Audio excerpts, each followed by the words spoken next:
Amém? Esther, capítulo 4, versículo 11.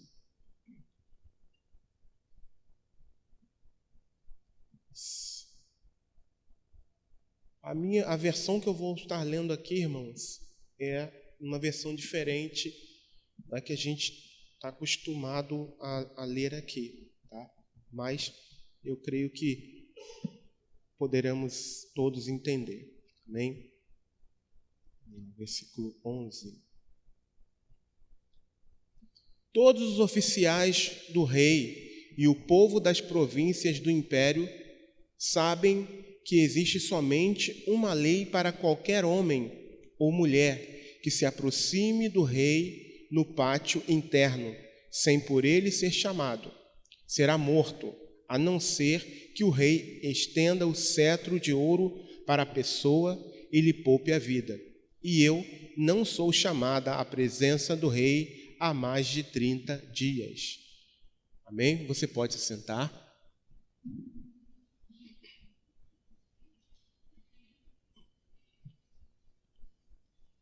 Louvado seja o nome do Senhor.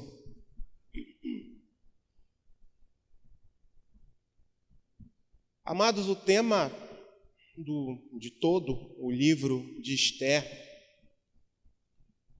é a providência divina em favor do povo escolhido no livramento dos judeus de uma provável aniquilação. Esse é o tema desse livro. E uma de suas principais mensagens, existem algumas, e uma de suas principais mensagens declara o seguinte, que é temporária a prosperidade dos ímpios, e esta acaba em destruição, enquanto a adversidade dos justos é apenas um teste da fé. A adversidade dos justos é apenas um teste da fé, levando posteriormente ao triunfo, em nome de Jesus.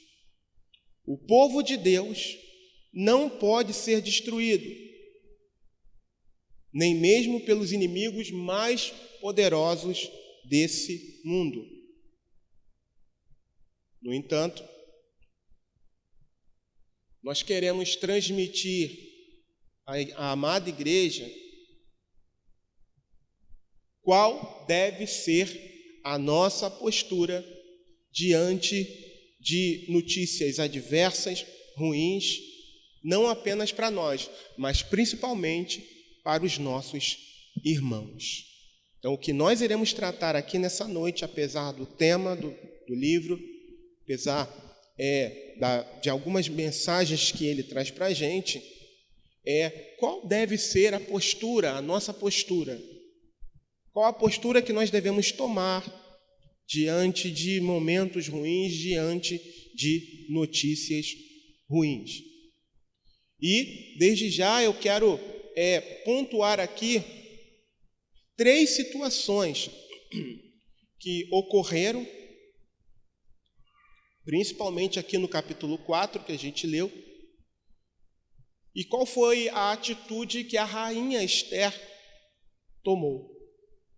Então, a primeira situação que a gente pontua aqui nesse livro foi a respeito de um decreto, de uma lei que fora estabelecida, entre aspas, pelo rei Assuero, ou em algumas traduções, Xerxes.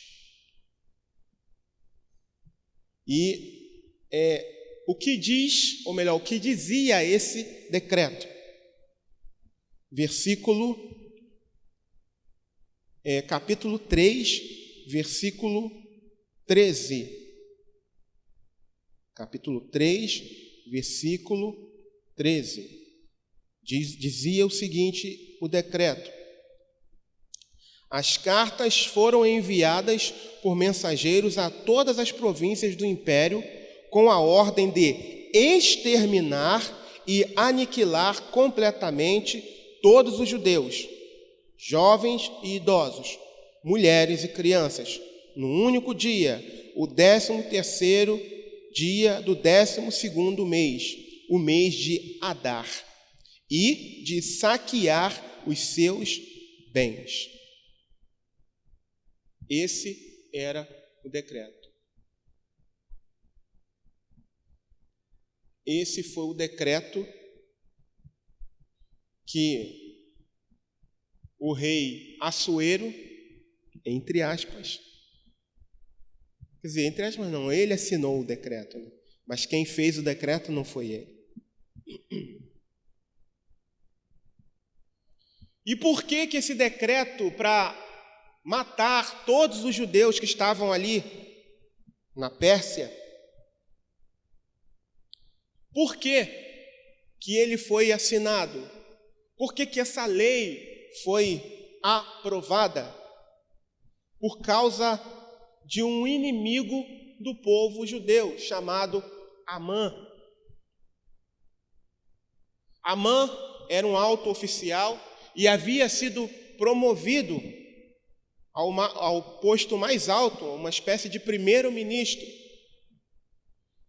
E esse posto lhe dava direito a honrarias,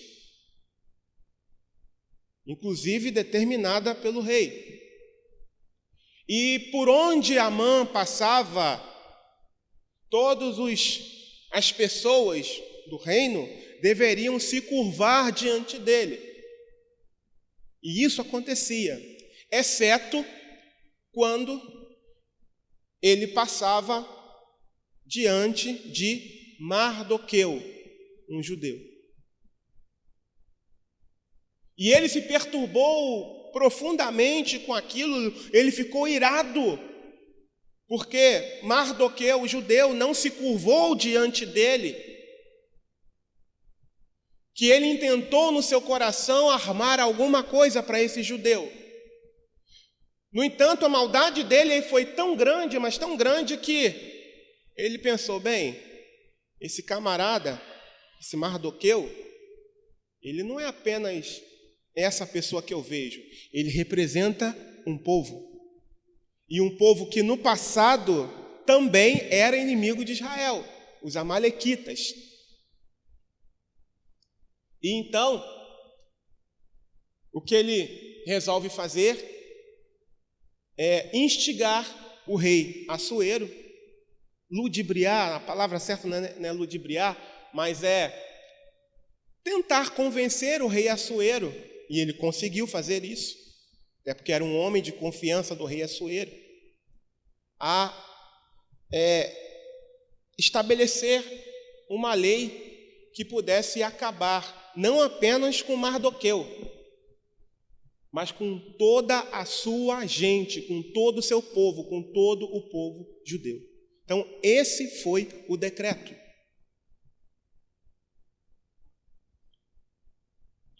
Então, o porquê do decreto foi por causa disso, por causa desse ódio de Amã contra os judeus.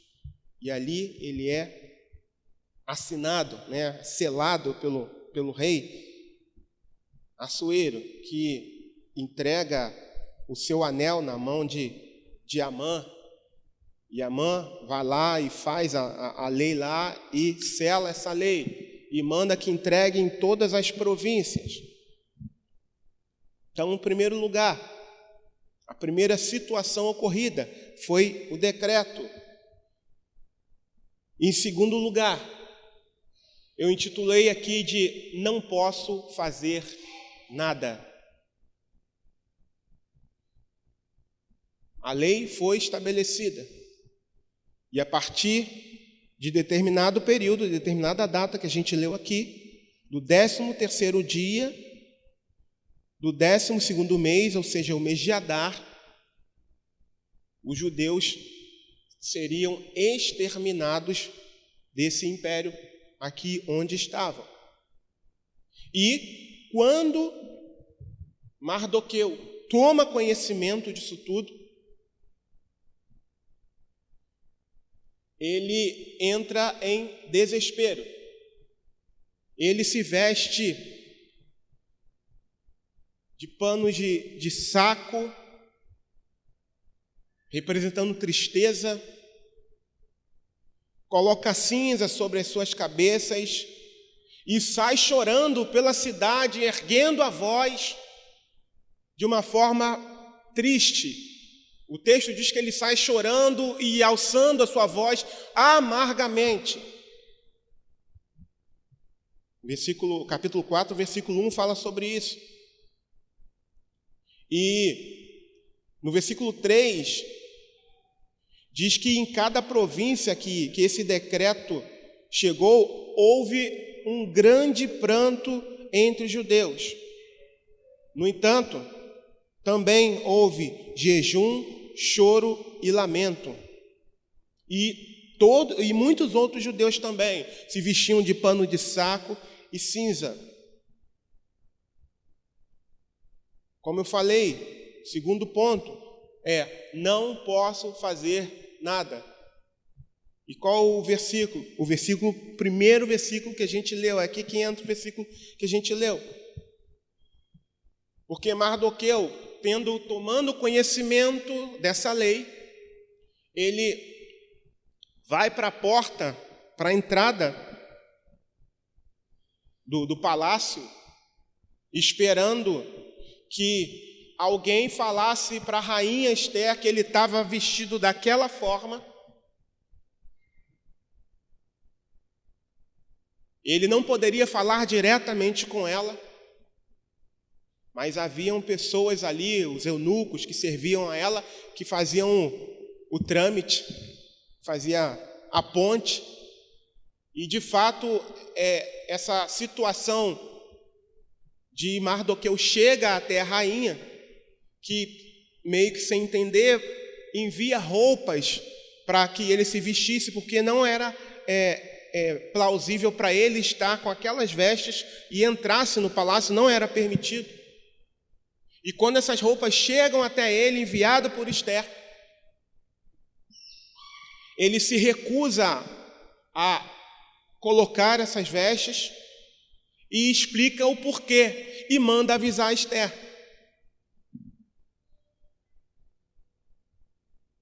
Aí Ester devolve o aviso para ele, que foi o versículo que a gente leu. Voltando aqui, ela diz o seguinte: olha, quem entra, ou seja, o que ele pede? Olha, fala com o rei, porque saiu uma ordem para matar todos nós.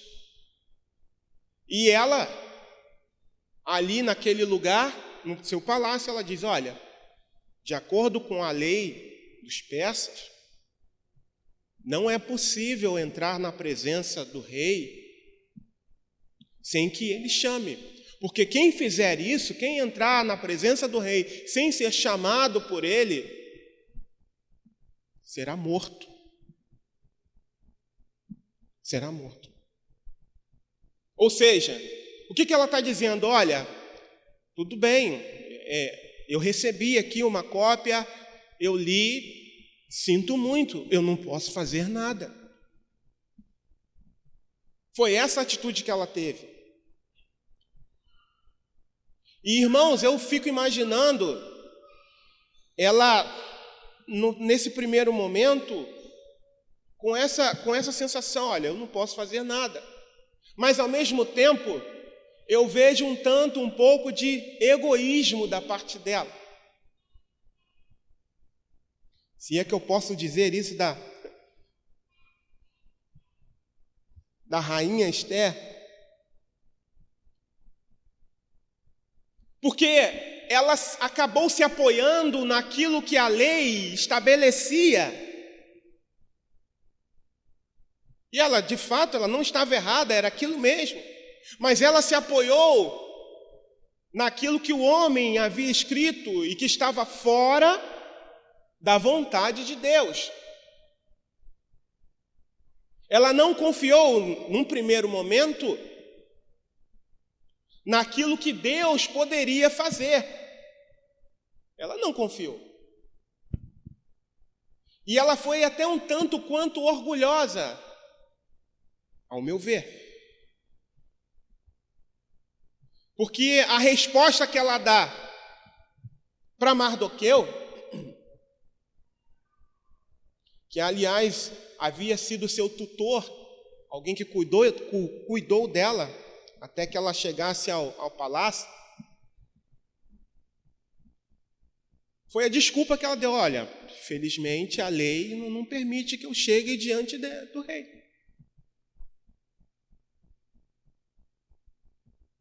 E eu percebo um pouco de egoísmo dela. Por quê? Porque ela também era uma judia. E a lei era para que todos os judeus fossem exterminados. Então, provavelmente, na cabeça dela, ela tenha pensado: sinto muito, né? Já cheguei no meu patamar, a lei diz que eu não posso chegar, vou fazer o quê? Entre aspas, eu estou segura. Só que vem a terceira situação ocorrida. A primeira foi o decreto, a segunda foi: não posso fazer nada. E em terceiro lugar, vem uma grande exortação de Mardoqueu para com ela. Ela responde a Mardoqueu dizendo: olha, sinto muito, não posso fazer nada. A lei me proíbe de chegar até o rei e pedir qualquer coisa. Aliás, eu já não vejo há mais de 30 dias. Ele já não me chama. E aí, ele refresca a memória dela. Ele traz ela para a realidade. Ela estava provavelmente tão, anestesiada em tudo aquilo que ela estava vivendo, mas aí ele traz ela para a realidade. E no versículo 13 do capítulo 4, Mardoqueu diz assim, mandou dizer-lhe: não pense que pelo fato de estar no palácio do rei, de todos os judeus, só você escapará. Pois, se você ficar calada nesta hora, socorro e livramento surgirão de outra parte para os judeus, mas você e a família de seu pai morrerão. Quem sabe se não foi para um momento como este que você chegou à posição de rainha? Olha que chamada. Vem para o seu lugar, filha, vem. Que Mardoqueu dá à rainha. E imediatamente, irmãos, depois dessa exortação, depois dessa chamada de responsabilidade, qual foi a atitude dela? Então, versículo 15. Então Ester mandou esta resposta a Mardoqueu: vá reunir todos os judeus que estão em Suzã e jejuem em meu favor. Não comam nem bebam durante 3 dias e 3 noites. Eu e as minhas criadas jejuaremos com vocês. Depois disso, irei ao rei, ainda que seja contra a lei. Se eu tiver que morrer, morrerei. Glória a Deus. Se eu tiver que morrer, morrerei. Então foram esses 3 pontos que arderam em meu coração para tratarmos aqui com a igreja.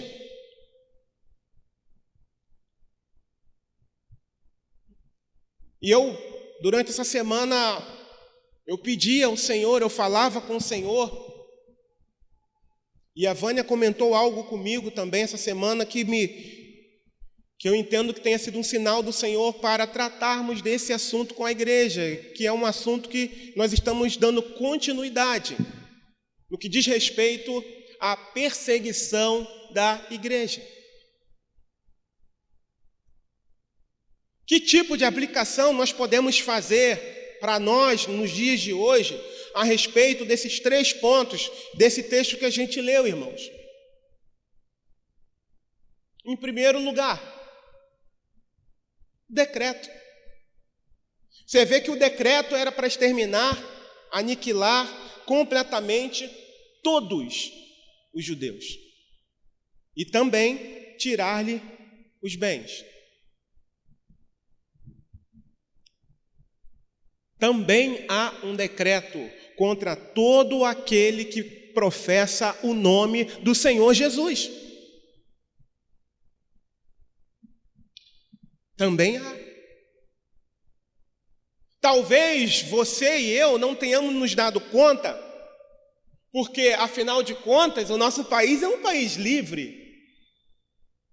Nós estamos aqui, olha só que coisa maravilhosa, num dia frio como esse, numa noite de domingo fria, para o padrão do Rio de Janeiro, São Gonçalo. E nós estamos aqui tranquilamente. Tem uma irmã ali na portaria, tem 2 irmãos lá fora.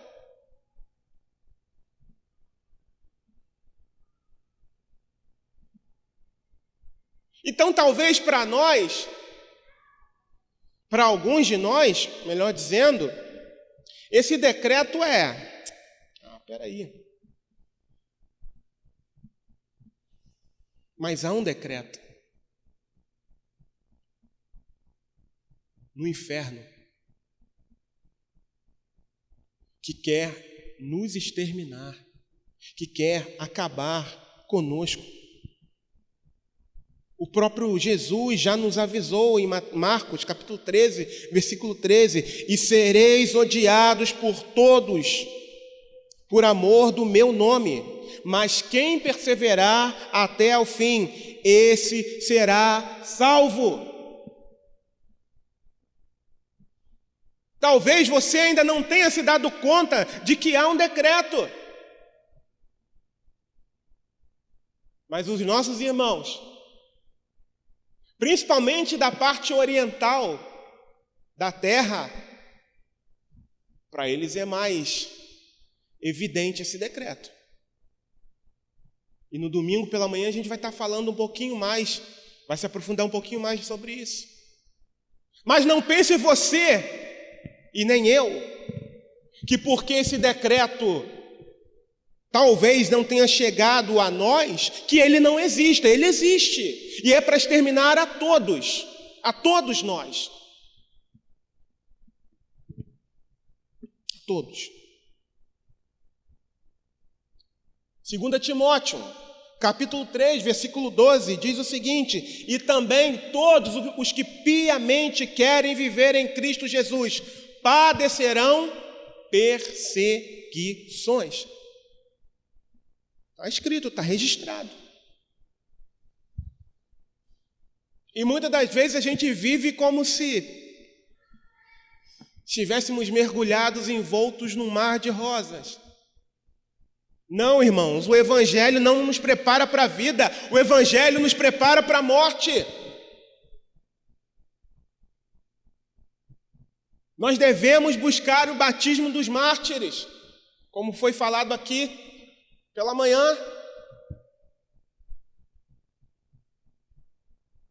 Porque há um decreto. Em segundo lugar, nessa aplicação, em primeiro lugar, há um decreto. O próprio Jesus nos avisou.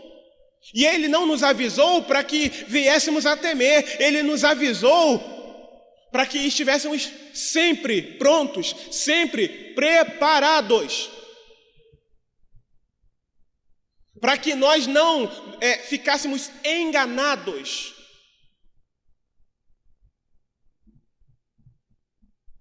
Em segundo lugar, não posso fazer nada.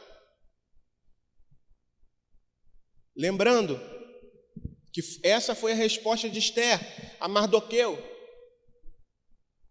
quando ele pede para ela interceder diante do rei. Ela não podia entrar sem que ele a chamasse.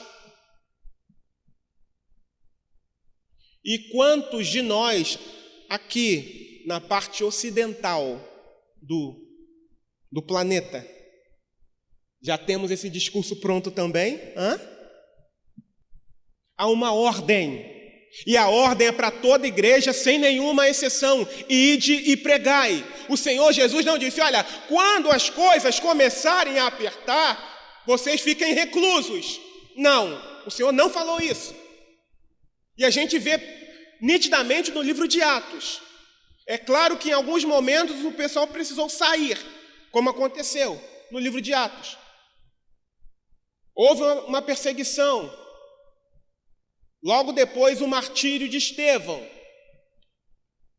Pessoal, não os apóstolos. Os apóstolos permaneceram em Jerusalém, mas outros começaram a sair. E eles foram. E eles saíram. Mas saíram? Não, eles saíram pregando a palavra de Deus, cumprindo o ide de Jesus, apesar das circunstâncias.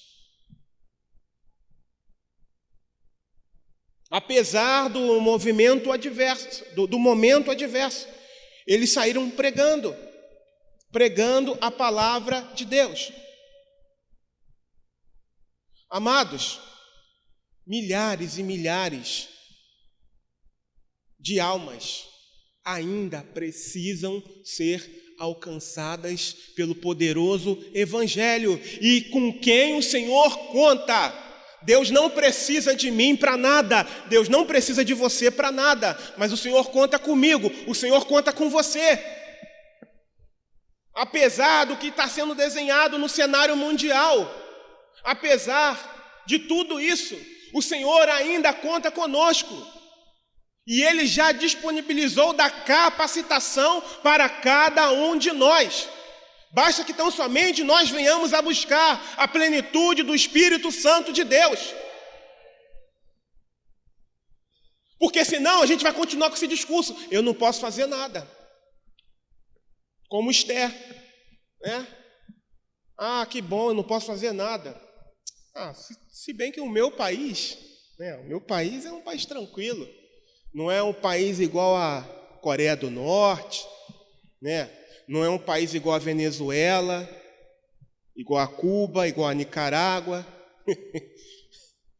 Interessante que os caras estão vindo visitar aqui, né? Seguranças agredindo repórteres brasileiros e ninguém fala nada, ninguém faz nada.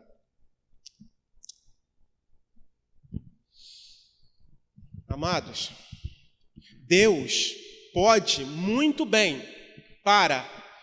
purificar, eu vou usar esse termo, para purificar a igreja, permitir uma mudança de atmosfera no nosso país.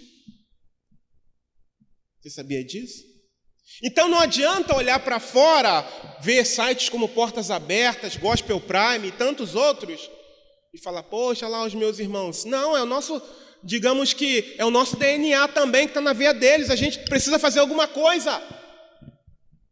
Eu não posso olhar para os meus irmãos sofrendo lá e não fazer nada. Não, é com eles lá, ó. Coitados, nasceram no lugar. Para aqueles irmãozinhos lá da Síria, tadinho deles. Não posso fazer nada. Está escrito aqui, ó.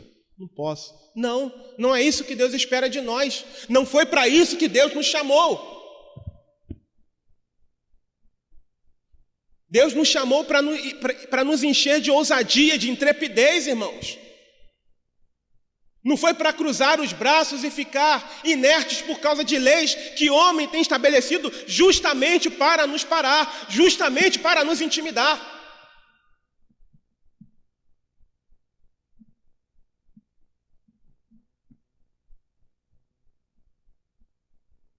Deus não tem prazer nisso.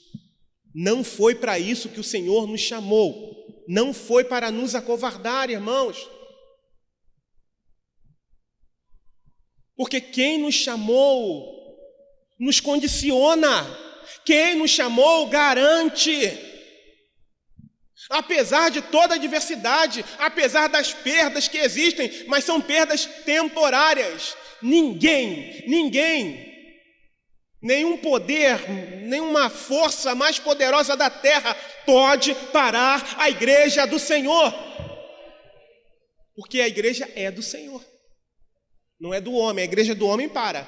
Mas a igreja do Senhor, nenhuma força, nenhum exército mais poderoso pode parar. Eles podem matar a carne.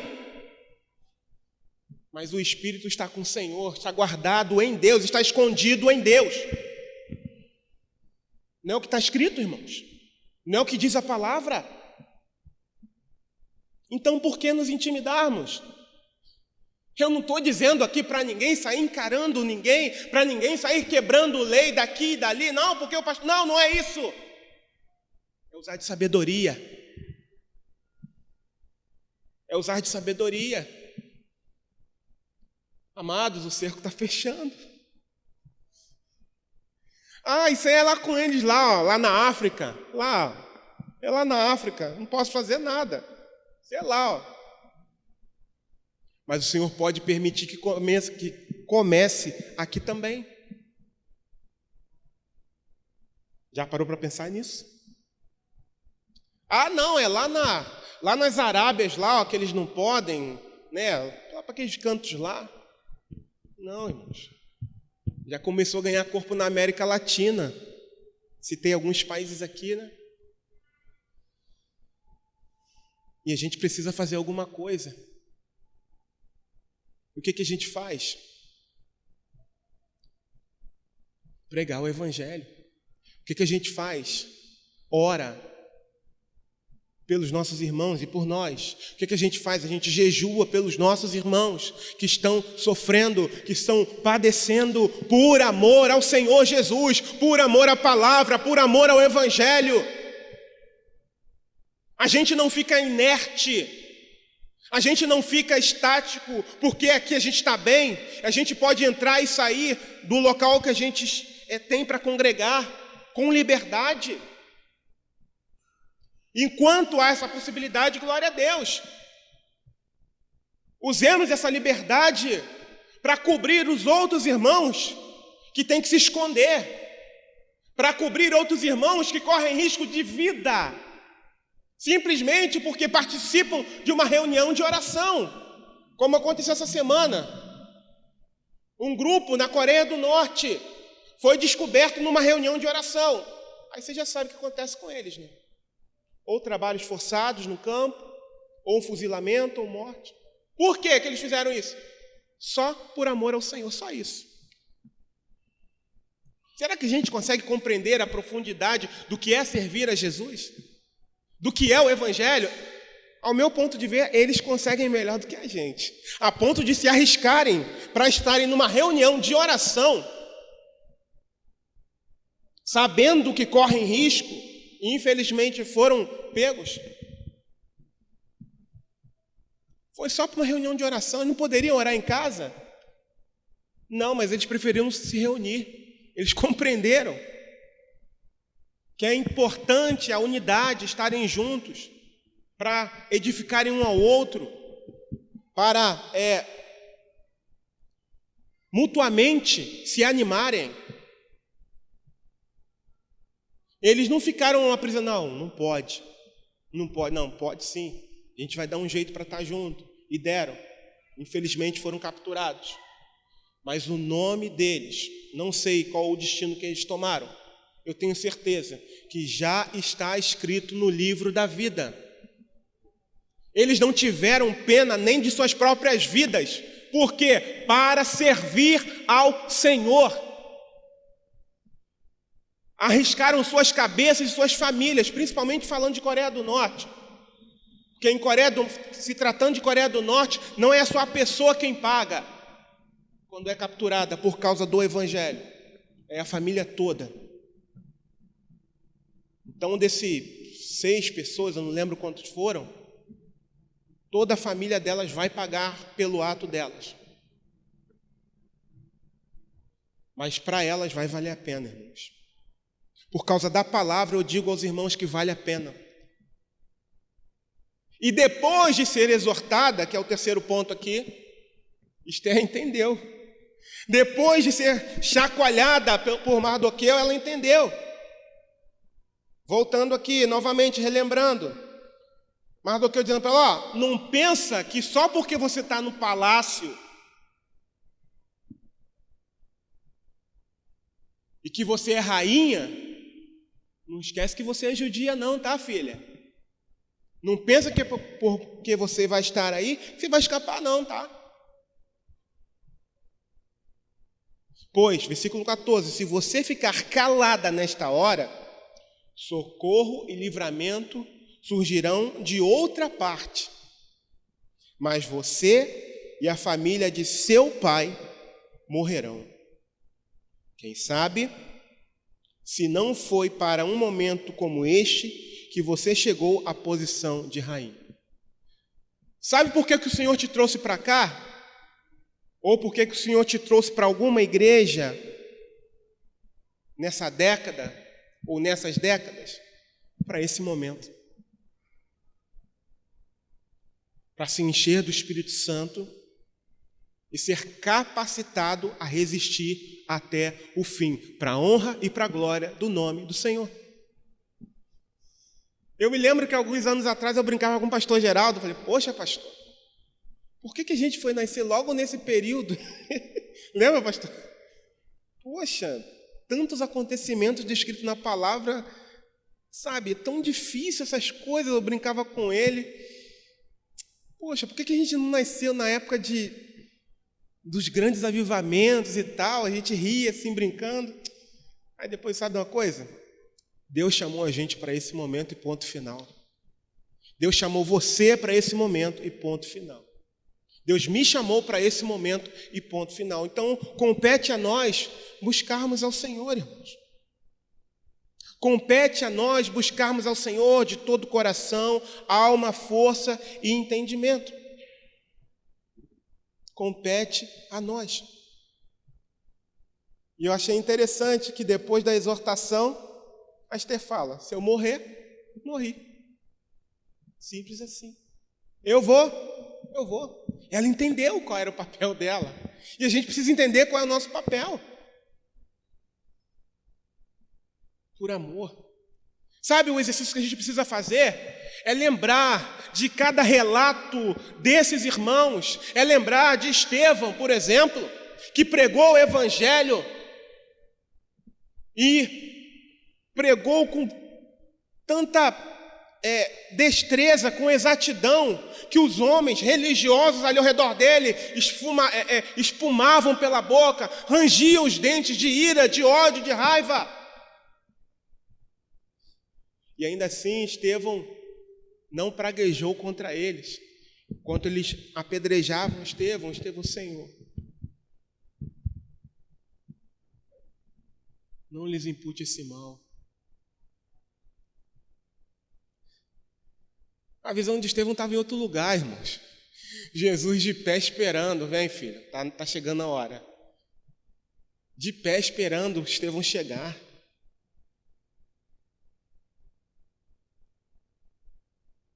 Essa é a doutrina dos apóstolos. E Esther, ela entendeu, e nós precisamos entender. Querido, eu não vou falar o nome do ministério, já falei algumas vezes aqui, mas não vou falar. Mas é importante a gente saber de uma coisa. No reino de Deus, não existe campo neutro. Não existe. Ou você entra no poço, ou você segura a corda. Não tem campo neutro. Ah, não, pera, eu vou ficar por aqui só torcendo. Não, não tem isso não. Ou você segura a corda, ou você entra no poço.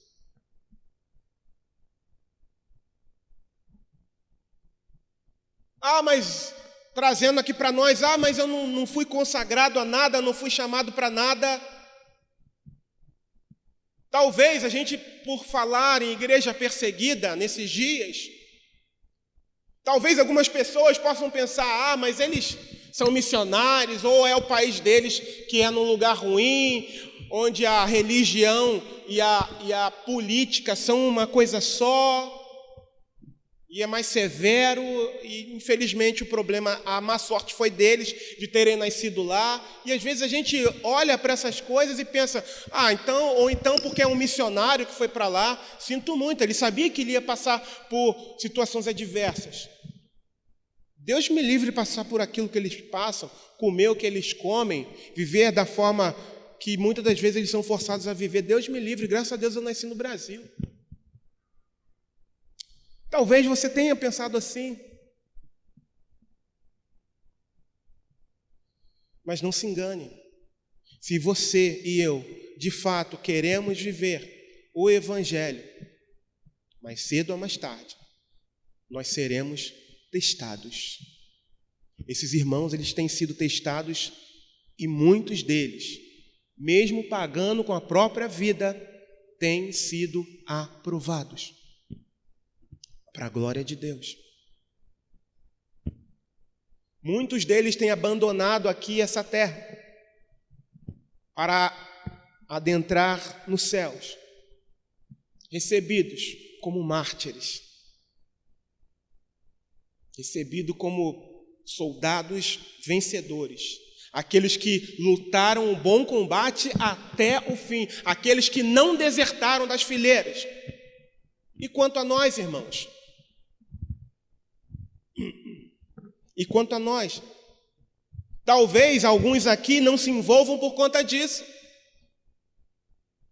Não, esse negócio aí deixa para o pastor, deixa para aqueles que foram chamados para o trabalho ministerial, só para eles, ou para aqueles que lideram algum ministério. Tá bom, para mim tá bom ficar sentadinho aqui, tá tudo tranquilo. Lê do engano.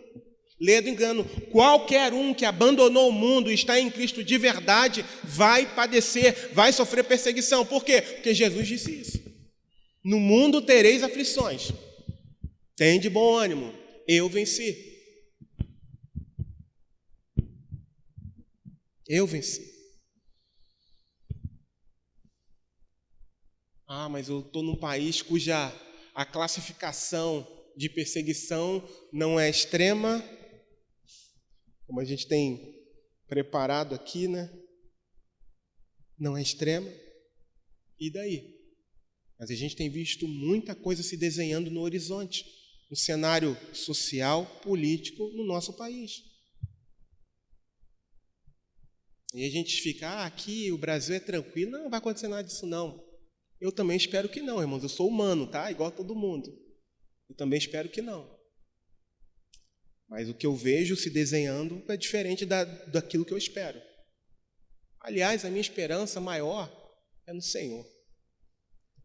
Aconteça coisas humanamente falando boas ou ruins, a minha esperança está no Senhor. Está no Senhor.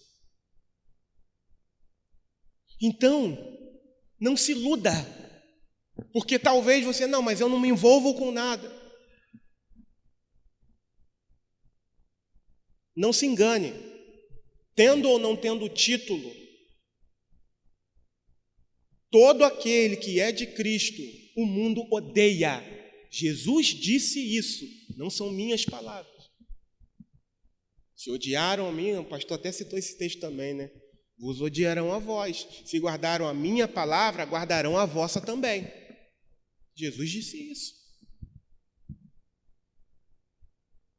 Então não adianta porque tem título, porque é isso ou é aquilo. Não, eu não tenho, então eu estou anônimo. Não, não está. O interessante aqui é que a pessoa que estava de frente, lá na Pérsia, nesse cenário aqui que a gente falou, foi Mardoqueu. Mas até o anônimo que não aparece aqui na história também foi alcançado pelo decreto. Sim ou não? Até o anônimo.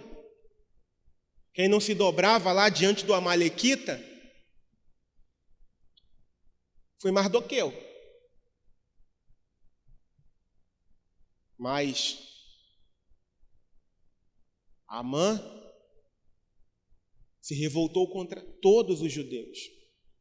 Provavelmente aqueles que não estavam nem aí para nada. De repente eles são Ih, rapaz, e agora? Já estamos finalizando. Uma coisa eu digo para os irmãos: nós devemos ter a mesma humildade que a rainha Esther teve. Ela foi exortada. Ela achou que não podia fazer nada por conta da lei. Foi exortada por Mardoqueu. Não se orgulhou. Imediatamente o texto mostra ela trazendo um outro discurso. Não, eu vou. Jejuem por mim. O texto não diz que ela... para você é fácil falar, porque você não está na minha pele. Quanta gente fala assim, né? Para você é mole falar, você não está na minha pele, você não sabe o que eu sinto aqui dentro, você acha que é fácil ser rainha? Ela não falou isso. Né? Aquele jogo de bilhetes ali, né? Imediatamente, ela recebe a exortação e ela escreve: olha, faz o seguinte, jejuem todos vocês por mim durante 3 dias. Eu vou jejuar e as moças que me seguem também vão jejuar. E eu vou entrar na presença do rei. Se eu morrer, morri. E ela decide fazer aquilo que era certo. Então, amados irmãos,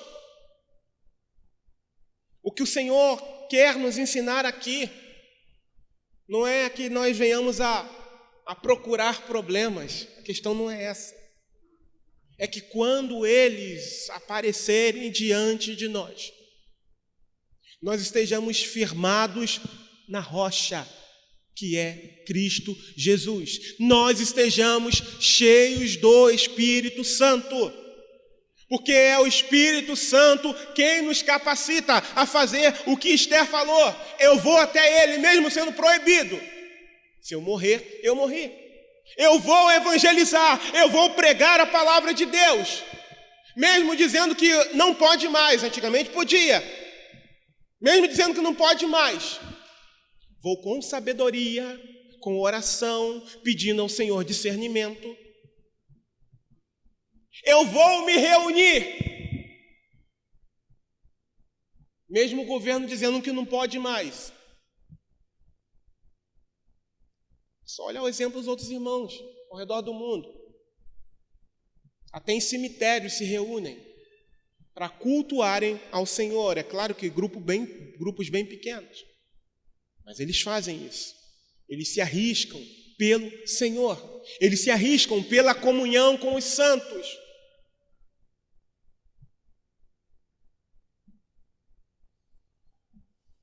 A nossa luta não é contra a carne ou o sangue. Não é. A palavra do Senhor declara em 2 Coríntios capítulo 10, versículo 3 e 4. Porque andando na carne, não lutamos ou não militamos segundo a carne. Porque as armas da nossa milícia não são carnais, mas sim poderosas em Deus para a destruição das fortalezas. Eu finalizo aqui, irmãos, mostrando para todos nós aqui que, independente de termos título ou não, de ainda sermos um país livre, até quando eu não sei, para cultuarmos ao Senhor, fazendo um clamor aqui: se envolva com o Senhor, se envolva na obra do Senhor. Vale a pena padecer pelo Senhor. Você que foi separado para o ministério, sejamos pastores, evangelistas, diáconos. Eu vou usar um termo aqui: criemos calo nas nossas mãos pela obra de Deus. Vale a pena servir a Jesus. E mesmo você que não foi chamado para um trabalho ministerial, se envolva, ore, chore, jejue, pela sua igreja local, por aqueles que estão no campo missionário, pela igreja perseguida. Como mexeu com o meu coração, irmãos, esses relatos. Como o Senhor tem ministrado ao meu coração. Como eu tenho clamado ao Senhor, para que eu seja batizado dessa forma também, meu pastor Geraldo. Porque eu reconheço, irmãos, que somente com um batismo desses a gente consegue não negar a Jesus em meio a todas essas circunstâncias adversas, a todos esses relatos que a gente tem recebido. Esther se arriscou, resolveu se arriscar. E deu certo. E deu certo. Deu certo. E todo aquele que perseverar até o fim será salvo também. Então, o meu clamor é que nós vivamos na doutrina dos apóstolos. Pratiquemos a doutrina dos apóstolos. Olhemos para a palavra. Nos prendamos nos ensinos de Jesus Cristo e na doutrina dos apóstolos, para que nós não sejamos levados por outro evangelho. Porque Jesus nos alertou de que nós passaríamos por essas coisas por amor a Ele. E a gente não deve ser iludido por outras coisas. Eu convido você a se colocar de pé.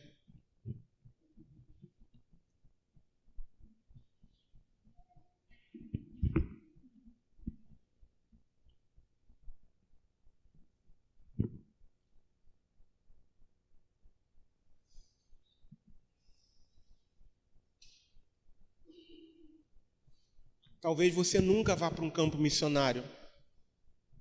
Talvez você nunca vá pisar na África. Ou eu não sei. No entanto, eu posso ter meus pés sendo representados por outros pés, através de doação financeira e oração.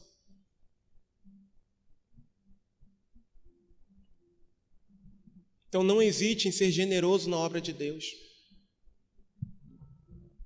Não hesite em gastar o seu tempo, uma parte do seu tempo, no seu dia a dia, orando pelos missionários, chorando por eles, chorando por irmãos que você nem conhece, mas que chegou até você um relato de que alguém perdeu alguma coisa, algum ente da família por amor ao Senhor.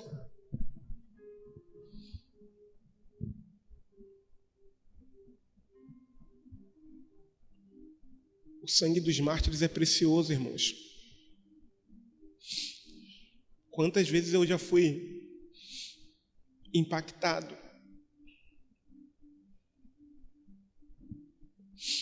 quantas vezes por relatos desses homens e mulheres que foram fiéis até o fim. Senhor, eu venho te agradecer, Pai.